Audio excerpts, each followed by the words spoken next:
If you study marriage therapy long enough, you'll come to the name John Gottman. And he's become the quintessential researcher and author, and he's a therapist, and he trains therapists on how to deal with just marital discord. He's pretty much a genius and has some wonderful stuff out there, but he says that on average, a couple waits 6 years before they'll get professional help. Now, if you're dealing with infidelity, I promise you, if you wait 6 years, the collateral damage will be off the chart. It will be so difficult. I don't know if you'll be able to find a road back. I would encourage you not to even wait 6 months. I would encourage you to get help as soon as you can. When you find out you have cancer, how soon do you get help? If you want to preserve the life of the patient and give that patient a chance at healing and the next stage of their life, you get help ASAP. And what I want to help you with today is something that a lot of people, there's just this confusion. And here's the statement that I tell people. Committing to getting help, and I guess I need to back up and say, committing to getting the right help does not mean that you're committing to saving the marriage.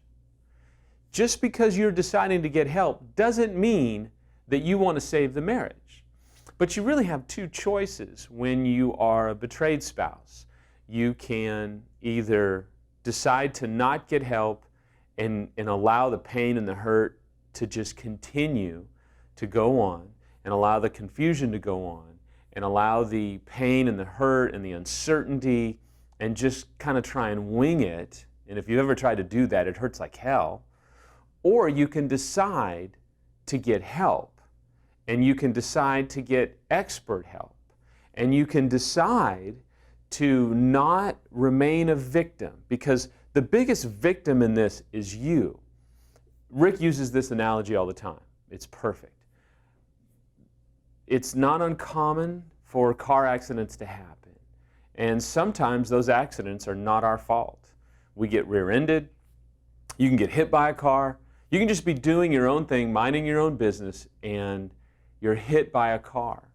Well, you still have the choice of whether or not to pursue help and regain the use of your arms and legs and neck, even if you've been in a terrible accident. You have the opportunity and you have the choice to get healthy and not just lay there in the hospital bed, or not just lay there as a victim.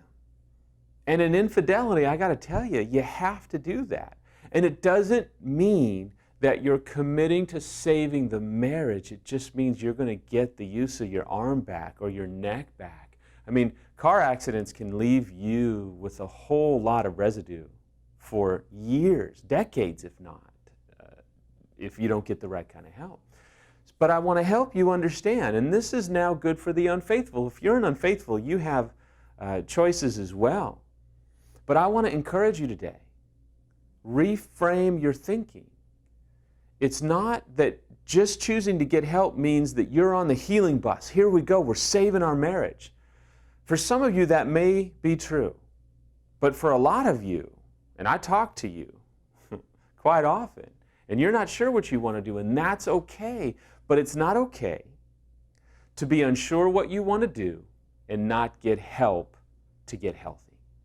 So I tell couples all the time, it's not about necessarily committing to save your marriage or not. It's about committing to get the right kind of help, and it's committing to get healthy, because if you'll commit to get healthy, it takes the pressure off. And it's kind of a trick I do with betrayed spouses all the time. I'll say, look, you may not know what you want to do yet, and that's okay, but are you willing to commit to getting healthy? Because that's the name of the game. Because most of the time, you're the healthier one anyway. Your unfaithful spouse is a wreck, and they don't know where they want to be, and they're not sure, or they're changing every week.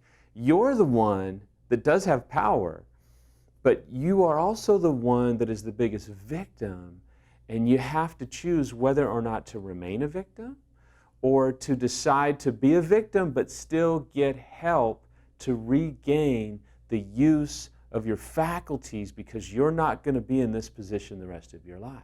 You don't have to be, and you can choose whether or not you stay there.